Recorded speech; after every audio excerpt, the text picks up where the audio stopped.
Mapagpalang araw po mga kapatid, ang inyong pong lingkod, Pastor EJ, at nasa Devotion 43 po tayo ngayon. Sa aklat pa rin po ito ni Pastor Rick Warren, Open Doors.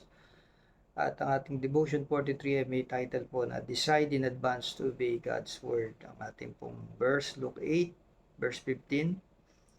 The seeds that fell in a good soil stand for those who hear the message and retain it in a good and obedient heart. And they persist until they bear fruit. Tayo ay pinagpala ng salita ng Diyos. So, ang daw pong mga binhi na nalaglag sa maganda o matabang lupa ay ito po yung mga tao nakarinig ng salita ng Diyos. Iningatan nila sa kanilang puso at sinunod po nila ito at sila nagpatuloy hanggang ito ay mamunga sa kanilang buhay. Ang Diyos po ay gustong magsalita po sa atin, pero kailangan po nating mag-decide in advance na sumunod sa Kanya dahil hindi po mag-aaksaya ng panahon ng Diyos kung hindi naman tayo susunod. Kaya kung nagdadalawang isip tayo sa pagsunod sa Panginoon, ay malabo po na marinig natin ang tinig ng Diyos. Kaya ang pamagat po natin pag-aaral, decide in advance to obey God's Word. Mahalaga po yung nagdidesisyon agad tayo. Wala tayong naging Kristiyano ay nagdesisyon tayo na maging mananampalataya. At ngayong tayo mananampalataya na, everyday is a decision making whether we will obey God or not based on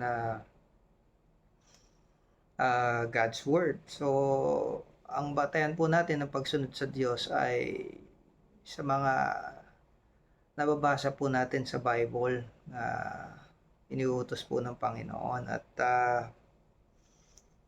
ang mismo ang Panginoong Hesus din naman ay ini-encourage po tayo na makinig sa Panginoon at magkaroon ng obedient heart. At katulad nga po ng parable na niya nito na parable of the sower, yung mga tao daw po na may obedient heart ay mga rich soil na pwedeng lumago yung isang binhi at mamunga ng maraming bunga. Kaya yung bunga po na yan ay namumunga po yan sa ating buhay kung tayo po ay nagpapatuloy sa pagsunod, sa pakikinig. Yun lang naman po yung cycle po ng isang mananampalataya para sa kanyang paglago, yung nakikinig sa salita ng Diyos, nagbubulay, nagde-devotion, at yung kanyang napakinggan ay iniingatan niya sa puso niya at sinusunod niya at nagpapatuloy. Yun po yung huli. Kailangan may persistence po tayo, meron tayong pagpapatuloy dahil kung ang ating pong puso ay katulad ng mga naunang nalaglagan ng binhi, yung sa daanan, sa rocky soil o dun sa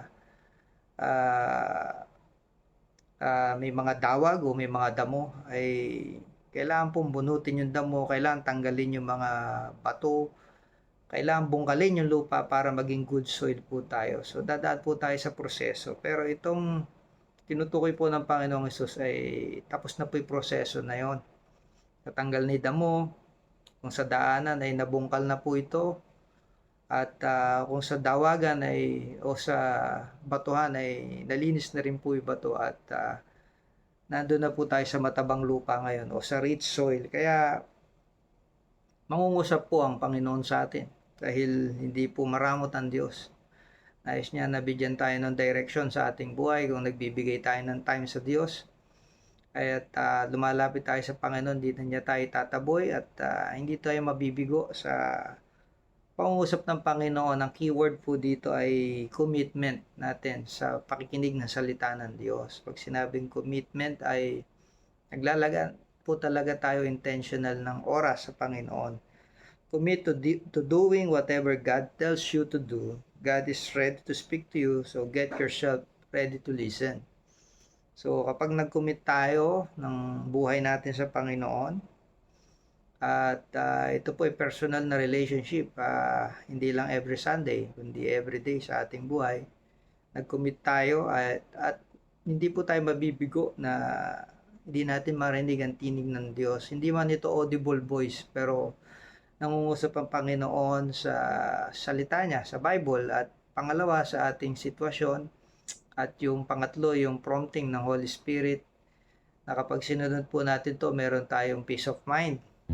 Kaya ito po yung, ah, puwede po nating gawin as a believer in Christ ay mag-decide tayo in advance to obey God's word. Hindi lang tayo nagsasabing o nag-a-advance sa mga bayad po natin o advance mag-isip do'n sa mga ibang bagay, kundi gayon din naman sa pagsunod sa Panginoon. At alam po natin na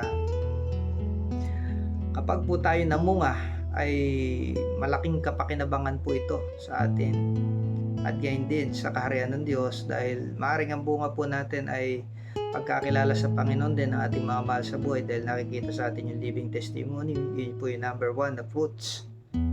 At pangalawa ay kapakinabangan din sa ating personal na buhay, hindi lang yung spiritual na paglago natin, kundi maraming i-unlock ang Diyos na blessing sa ating buhay. Hindi po maramot ang Panginoon.